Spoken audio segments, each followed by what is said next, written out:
What grade does Governor Larry Hogan get from Marylanders when it comes to how he's doing on his job? A new poll out tells us. Good evening. This is CTV News. I'm Denise Douglas.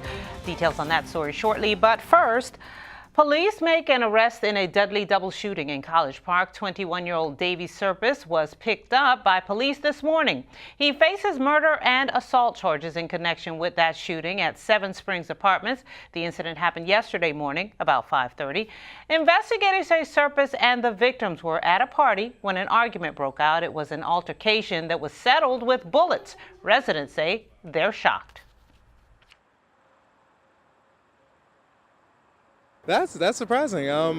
We actually moved out here because we thought it'd be peaceful. We're moving from Southeast DC, so we're moving to get away from stuff like that. So that's pretty terrifying, actually. A 24-year-old man was killed in that shooting. The other victim suffered non-life-threatening injuries. Meanwhile, a second man has been arrested in connection with a shooting in Suitland that left 2 people dead. Here's what he looks like. His mugshot. 28-year-old Robert Salisbury is from D.C. He and Jared Armstrong were planning to rob the victims, Courtney Sims and Anthony Douglas, back in July. On the 9th, according to police, the shooting occurred on Silver Hill Road in an alleyway between 2 businesses. Armstrong had been in custody already. Both men are now charged with murder. The Purple Line is back on track just days after a federal judge rejects a bid to halt 3 tree cutting along the route. Crews were on a section of Arliss Road near Piney Branch in Silver Spring, cutting down small trees this morning. An advocacy group had asked the feds to issue an injunction. The suit questioned whether the $900 million federal grant was obtained properly. The judge rejected the request. Meantime, CTV spoke with a local business owner who says the state is taking his property to use as a staging area for equipment. Behind me, there's an empty land. There's an apartment blow up here last year or a year and a half ago. Is empty. They don't want to make any change. I don't know. It's not written on stone that you cannot move from this side of the street to the other side of the street. Mm-hmm. So that makes me to have a second thought. Why is that? Why this injustice is happening to us? The land open right now. You can stage right there. You can stage this shopping mall right here, right behind me. Why they put hand right in this corner? Why we have to become unemployed? My people are crying right now. The 60-mile Purple Line is expected to be up and running by 2020. Good news for Governor Larry Hogan and the state of Maryland. According to a Goucher poll, both are getting positive ratings. 62% of people in the state approve of how Hogan is doing his job, a number that remains unchanged since February of this year. Marylanders were also surveyed about the state's economic standing. 55% believe it is heading in the right direction, compared with 31% who say it's on the wrong track. The tweets and speeches by President Donald Trump criticizing the NFL for national anthem protests have angered many players. During Sunday's game, some teams and players fired back. Our Katira Jones is standing by at FedEx Field with more.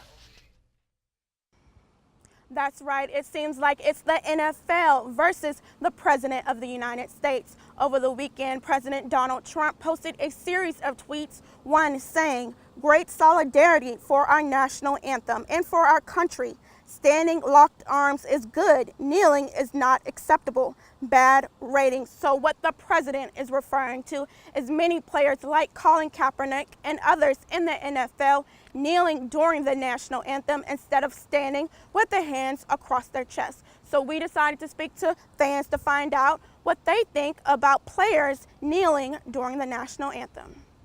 I think that all players should be on the field during the national anthem standing with their hand over their heart, pledging allegiance to our flag. I think it's a disgrace that people are not coming out on the field prior to kickoff.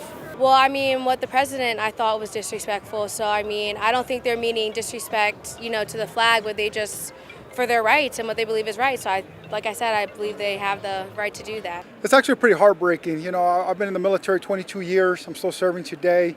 I've sent a lot of my brothers home and with that flag draped over them, and it's a little disrespectful. However, I'm still here.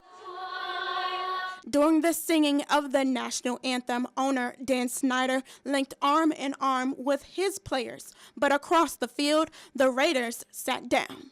Personally, I think it's think it's great, the show of force that the players got together and had that demonstration. I mean, this is, to me, that's being patriotic. It's what it's about, is having that freedom to protest in a way that you feel is necessary, and hopefully it brings some light on some of the opportunities that we have in this country. Tight end Vernon Davis has a message for the president.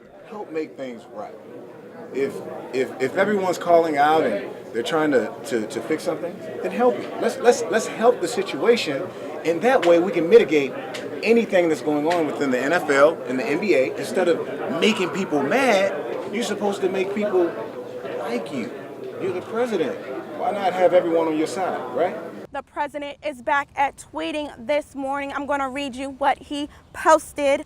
The issue of kneeling has nothing to do with race. It's about respect for our country, flag, and national anthem. NFL must respect this. Now, we are only in week 3 of the NFL season, and the Burgundy and Gold will be back here at FedEx Field on October 15th to take on the San Francisco 49ers. Reporting in Landover, Katara Jones, CTV News.